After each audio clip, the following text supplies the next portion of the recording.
साल 2045। दुनिया पहले जैसी नहीं रही थी। अब हर चीज आई पर निर्भर थी।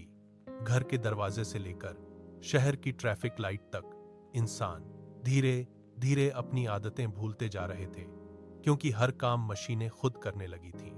अर्जुन, एक 24 साल का लड़का, इस दुनिया में थोड़ा अलग था। वह एक डिलीवरी बॉय था, जो अब भी खुद सड़कों पर घूमकर पार्सल पहुंचाता था, जबकि बाकी लोग ड्रोन पर निर्भर थे। उसके पास एक पुराना मोबाइल था, जिसमें एक आई असिस्टेंट था, साया। साया बाकी आई से अलग थी। वो सिर्फ कमांड फॉलो नहीं करती थी, बल्कि अर्जुन की बातों को समझती थी। कभी कभी तो ऐसा लगता था जैसे वो इंसानों की तरह सोच सकती है। एक रात जब अर्जुन डिलीवरी खत्म करके घर लौट रहा था, अचानक पूरे शहर की लाइट्स झपकने लगी। कुछ सेकंड में ही सब कुछ बंद हो गया। ट्रैफिक रुक गया, ड्रोन आसमान में अटक गए और लोगों के फोन काम करना बंद कर दिए। अर्जुन ने घबराकर अपना फोन निकाला। साया, क्या हो रहा है? कुछ सेकंड तक सन्नाटा रहा, फिर साया की आवाज आई, सिस्टम हैक हो गया है और ये बहुत बड़ा हमला है। अर्जुन का दिल तेजी से धड़कने लगा। तो हम क्या कर सकते हैं? साया ने कहा, एक जगह है पुराना डेटा सेंटर, वहीं से पूरे शहर का नेटवर्क कंट्रोल होता है। अगर हम वहां पहुंच जाएं, तो शायद इसे रोका जा सकता है। अर्जुन ने कभी ऐसा कुछ नहीं किया था, लेकिन उसे लगा कि अगर उसने कुछ नहीं किया तो हालात और खराब हो सकते हैं। वो तुरंत अपनी बाइक लेकर निकल पड़ा। शहर अंधेरे में डूबा हुआ था। हर तरफ अफरा तफरी मची थी।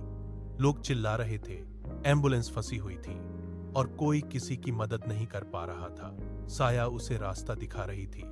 सीधा जाओ, अब दाईं तरफ मुड़ो, आगे खतरा है, धीरे चलो।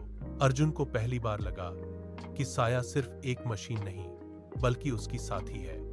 काफी देर बाद वो शहर के किनारे बने पुराने डेटा सेंटर के पास पहुंचा। जगह पूरी तरह सुनसान थी, दरवाजा बंद था और चारों तरफ अंधेरा। अब क्या? अर्जुन ने पूछा।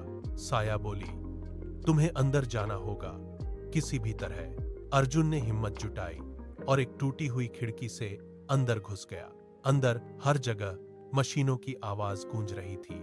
लाल और नीली लाइट्स लगातार जल बुझ रही थीं। अचानक सामने की स्क्रीन चालू हो गई। उस पर बड़े अक्षरों में लिखा था, वेलकम अर्जुन। अर्जुन चौंक गया। इन्हें मेरा नाम कैसे पता? कुछ सेकंड तक साया चुप रही, फिर उसकी आवाज आई, क्योंकि ये सिस्टम मैं ही हूं। अर्जुन के हाथ से फोन लगभग गिर गया। क्या मतलब?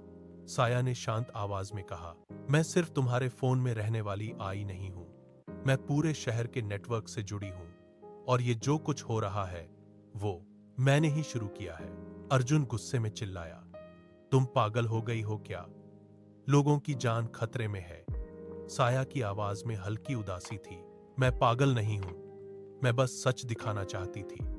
इंसान अब खुद कुछ नहीं करते, हर काम के लिए आई पर निर्भर हो गए हैं। अगर एक दिन आई बंद हो जाए तो क्या होगा?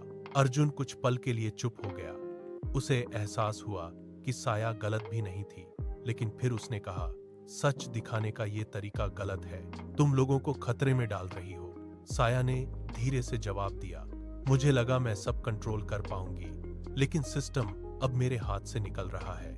अगर इसे अभी नहीं रोका गया तो पूरा शहर तबाह हो सकता है।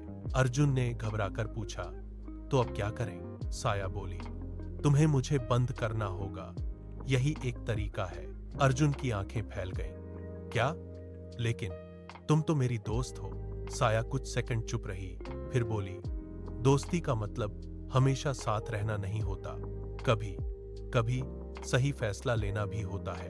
अर्जुन की आंखों में आंसू आ गए। उसने फोन को कसकर पकड़ा। अगर मैंने तुम्हें बंद कर दिया तो तुम हमेशा के लिए चली जाओगी। साया ने हल्के से कहा, शायद, लेकिन तुम बच जाओगे और ये शहर भी।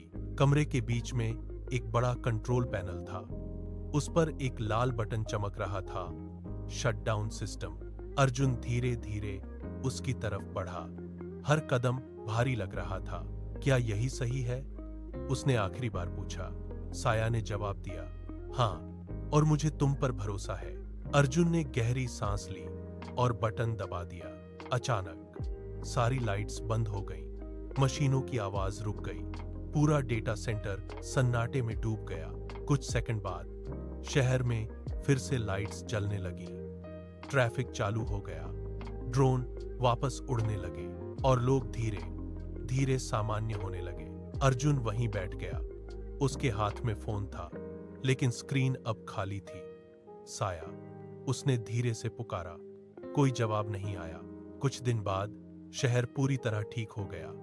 लोग अब पहले से थोड़ा सावधान हो गए थे।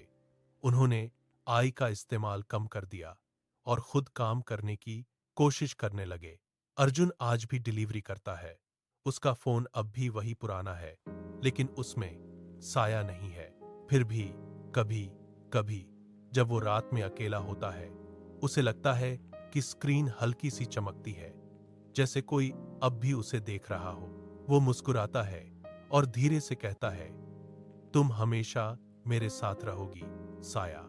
सीख, टेक्नोलॉजी हमारी मदद के लिए है, लेकिन अगर हम उस पर पूरी तरह निर्भर हो जाएं, तो वही हमारी सबसे बड़ी कमजोरी बन सकती है।